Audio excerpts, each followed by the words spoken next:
Bismillahirrahmanirrahim. Assalamualaikum warahmatullahi wabarakatuh. Innal hamdalillah nahmaduhu wa nasta'inuhu wa nastaghfiruh wa na'udzu billahi min shururi anfusina wa min sayyiati a'malina. May yahdihillahu fala mudilla lahu wa may yudlilhu fala hadiya lahu. Asyhadu an la ilaha illallah wahdahu la syarika lahu wa asyhadu anna Muhammadan abduhu wa rasuluh. Allah Ta'ala hadan a'udzu billahi minasyaitonir rajim. Bismillahirrahmanirrahim. Ya ayyuhalladzina amanu taqullaha haqqa tuqatih wa la tamutunna illa wa antum muslimun. Qala Rasulullah sallallahu alaihi wasallam, fa inna asdaqal hadisi kitabullah wa khairal hadi Muhammadin sallallahu alaihi wasallam. Syarrul umuri muhdatsatuha wa inna kulla muhdatsatin bid'ah wa kulla bid'atin dhalalah. Dengan syukur senantiasa marilah kita panjatkan kehadirat Allah Subhanahu wa Ta'ala. Alhamdulillahi ala kulli hal. Segala puji bagi Allah atas setiap keadaan. Semuanya adalah yang terbaik yang Allah berikan. Apabila hawa nafsu kita merasa tidak suka atau tidak terima dengan takdir Allah, itu disebabkan karena kejahilan semua itu karena kejahilan kita terhadap ilmu dan hikmah yang Allah tetapkan dalam setiap kehidupan manusia ini bagian-bagian dari takdir setiap hamba ini. Negaranya kita harus menetapi jalan ilmu, kita harus thalabul ilmi untuk dapat memahami apa hikmah dari setiap peristiwa yang Allah tetapkan, sehingga kita menjadi hamba yang tidak latah, hamba yang bisa beradab kepada Allah secara benar, hamba yang bisa pada akhirnya ridho, raditu billah ya Rabbah. Kita meridai Allah sebagai Rabb kita. Kemudian juga kita ridho wabil Islam Madinah wa Muhammadin Nabiyya wa Rasulullah. Jelas hidup ini itulah kebahagiaan apabila seluruh syariat yang umumnya ini bertentangan dengan hawa nafsu, kita bisa tundukkan hawa nafsu dan ridho kepada syariat Islam yang maknanya pengikraran Islam sebagai agamaku tadi, itu kita wujudkan, kita jalankan dalam kehidupan sehari-hari ini, pasti kita bahagia. Dan banyak sekali orang yang kebalikannya ini, kebalikannya dia banyak menentang, dia banyak protes dengan syariat, dia banyak melanggar ketentuan agama ini, pada akhirnya hidupnya akan serasa mendaki gunung, serasa mendaki langit, bahkan susah, tidak ada kebahagiaan. Lantaran apa? Jauh dari syariat. Kemudian kita juga tidak boleh dalam hidup ini protes apa yang Allah berikan sebagai sebuah karunia berupa potensi kecerdasan, keterampilan, itu harus kita terima. Jangan dipaksakan semua keterampilan itu harus dimiliki atau kepintaran itu harus dikuasai oleh diri kita atau anak kita atau saudara kita. Sering kita akhirnya apa? Sesungguhnya kita itu diberi kelebihan, umpama buah itu buah durian. Tapi karena kita memaksakan, akhirnya berdoa bahkan mengupayakan anak kita atau diri kita memiliki keterampilan tertentu yang itu ibarat buahnya seperti rambutan kecil, sehingga apa-apa yang Allah tetapkan kepada diri kita itu yang perlu kita gali. Sebetulnya Allah memberikan kita nyawa, fisik lengkap dengan kelebihannya. Nah itu apa yang kita harus cari gitu. Jangan kita mengatur Allah gitu bahasanya, seakan-akan kita lebih tahu dan lebih pintar ketimbang Allah. Bahkan negara ini tidak boleh mengatur kurikulum melebihi Tuhan rasanya. Jadi presiden atau menteri pendidikan tidak mungkin lebih pintar dari Tuhan. Maka apa yang Allah tetapkan dalam syariatnya ini yang paling benar, yang paling bisa mengatasi semua masalah ini, ya, semua problematika kehidupan ini. Kemudian salawat dan salam senantiasa kita curahkan kepada uswah hasanah kita Nabi Muhammad Sallallahu Alaihi Wasallam. Atas perjuangan beliau, ya, kita bisa merasakan nikmatnya iman, nikmatnya Islam. Bagaimana kalau kita diperintahkan tanpa ada instruktur atau guide komando, ya, kita disuruh-suruh saja ini, ya, bahasa ini suruh sholat, suruh wudu, ya, disuruh berzakat, disuruh menerapkan semua ajaran Islam, tapi tidak ada yang memberi contoh. Tentunya sulit, ya. Sesuatu akan menjadi mudah, ya, berarti sekarang apabila ada yang mencontohkan, itulah otomatis. Sehingga Rasulullah SAW itu diutus menjadi apa? Uswatun hasanah, contoh yang baik. Bahkan Nabi Rasulullah uswatun hasanah.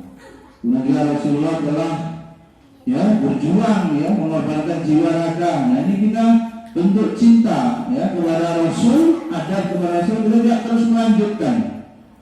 Sebab Nabi dan Rasul sudah tidak ada lagi. Risalah Islam ini harus terus dilanjutkan. Maknanya dakwah ini tidak boleh berhenti. Dakwah tidak boleh berhenti terus. Kalau berhenti dakwah ini, wah, nyawa ibaratnya agama ini bisa mati atau hilang, ya. Dan orang-orang yang diberi karunia kecerdasan hendaknya pikirkanlah agama, jangan pikirkan asas manfaat pribadi terus, ya. Tidak berguna itu, ya, orang yang sudah punya anak-anaknya sudah disekolahkan sampai pada tingkatan jenjang tertinggi doktor, sampai berapa lama itu sekolahnya? Sampai doktor. Kalau dokternya selesai 4 tahun, ya, 4 tahun tambah S2-nya berapa tahun, atau 2-3 tahun, salah 6 tahun, S1-nya 4-5 tahun, udah 10 tahun, 12 tahun, belum 9 tahun, wajar Bignas, ditambah SMA,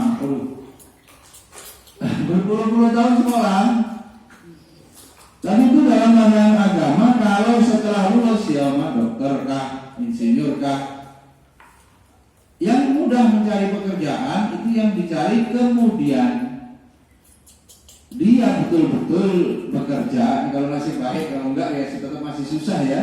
Umpamanya ini sukses, ya, coba ditanya, dirinci, kesuksesanmu itu memberi manfaat kemana? Kemana itu setelah dapat uang, dia kaya, atau dia menolong orang atau tidak dari pekerjaannya itu. Manfaatnya untuk dirinya, untuk keluarganya pasti. Tapi pertanyaannya, manfaatnya untuk agama apa? Karena hidup yang sesungguhnya nanti di akhirat, ya, bagaimana sukses di akhirat. Asas manfaat itu yang perlu kita pastikan. Kalau lebih luas lagi, boleh menjadi orang yang sosial, manfaat bagi masyarakat, manfaat bagi bangsa negara, mengabdi. Yang pokok, ya tentu agama nomor satu dulu. Menjadi guru agama yang menyiarkan Islam terus itu lebih mulia daripada menjadi pejabat di pemerintahan. Itu sudah pasti.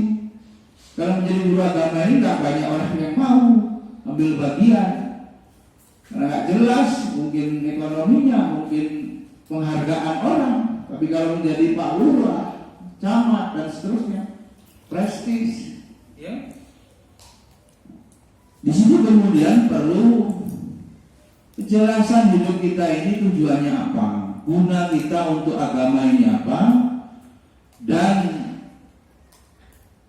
faedah ya secara umum. Ketika kita meninggal dunia nanti, itu persiapannya kita itu meninggalkan apa? Jejak, warisan apa? Kebaikan kita apakah akan diwarisi ya? Atau orang meninggalnya kita orang senang gitu karena kita selama hidup menyusahkan orang ya. Sehingga apa? Manfaat atau sering ya Oma kemarin sore juga hidup saya kok hampa gitu, seperti tidak memiliki makna ya. Iya kalau orang jauh dari agama dan banyak bermaksiat pasti Allah cabut kebahagiaan, ketenangan, diganti itu ya, kesedihan dan kegelisahan lantaran apa dosa. Pokoknya hampa, putus asa itu secara psikologi lama-lama apa depresi bisa gila terus menerus. Jadi alhamdulillah, oleh karenanya ilmu ya itu menjadi kebutuhan ya. Apa sih yang nggak perlu dengan ilmu? Semuanya perlu dengan ilmu ya. Kita butuh ilmu. Nabi juga mensunahkan supaya kita berdoa rutin ya, pagi sore. Allahumma inni as'aluka ilman nafi'an wa rizqan thayyiban wa amalan mutaqabbalan. Itu doa yang tidak boleh kita tinggalkan. Termasuk di dalamnya pertama dimintanya ilmu yang nafi. Itu ilmu itu bermakna juga rizki. Ya, rizki itu dalam syariat tidak dimaknai sekedar uang, tidak hanya sekedar uang. Bahkan ilmu itu yang paling mahal, apalagi meminta hidayah. Ya pangkalnya hidayah taufik dapat diperoleh seorang hamba manakala dia menempuh jalan hidayah ilmu dulu. Ya, setelah dia belajar, dia mau hijrah tobat belajar. Baru Allah memberikan taufik untuk mau mengamalkan, untuk mau melaksanakan ilmunya itu. Dan dengan melaksanakan itu dia memperoleh pahala. Dan sebelum melaksanakan pun orang yang belajar itu hatinya akan memperoleh sakinah, ketenangan. Ya, yang itu dicari-cari oleh manusia, bingung dia. Bentar apa? Harus wisata hidupnya. Oh enggak perlu. Bentar harus refreshing terus. Enggak perlu dia harus sampai seperti itu. Dia sudah bahagia. Ya. Sehingga apa? Dalam hidup ini tidak boleh kita termasuk enggan belajar atau meninggalkan majelis ilmu, enggak boleh. Sesibuk-sibuk apapun dalam kehidupan kita ini, umpama periode bulanan, ya setidaknya sebulan sekali, jelek sekali itu sebenarnya. Seminggu sekali, ada yang 2 pekan sekali, ya sekurang-kurangnya berapa lah? Ya, setiap hari itu ada taklimnya, walaupun 1 jam, 1,5 jam. Kalau tidak bisa, di yayasan ini memfasilitasi 2 kali ya, hari Selasa dan hari Jumat pagi. Ya. Sementara pagi yang bisa dilaksanakan. Nah, bisa jadi malam ada banyak pengajian atau malam di sini ada pengajian untuk santri-santri. Ya. Supaya kita di Kecamatan Karame ini di Kelurahan Karame juga, ya silakan. Hampir semua masjid menyelenggarakan itu bagus sebagai sebuah tanggung jawab ya. Pengurus masjid bertanggung jawab memfasilitasi dan warga masyarakat harus ngerti bahwa hidupnya harus belajar. Tidak boleh hidupnya hanya berlalu begitu saja dengan urusan dunia yang tidak ada habisnya. Alhamdulillah pada kali ini kita sampai pada pembahasan pengaruh iman kepada hari akhir terhadap jiwa manusia pada poin yang kelima.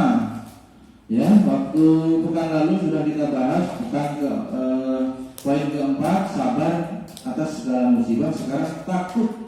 Yang kelima, takut mengganggu orang lain.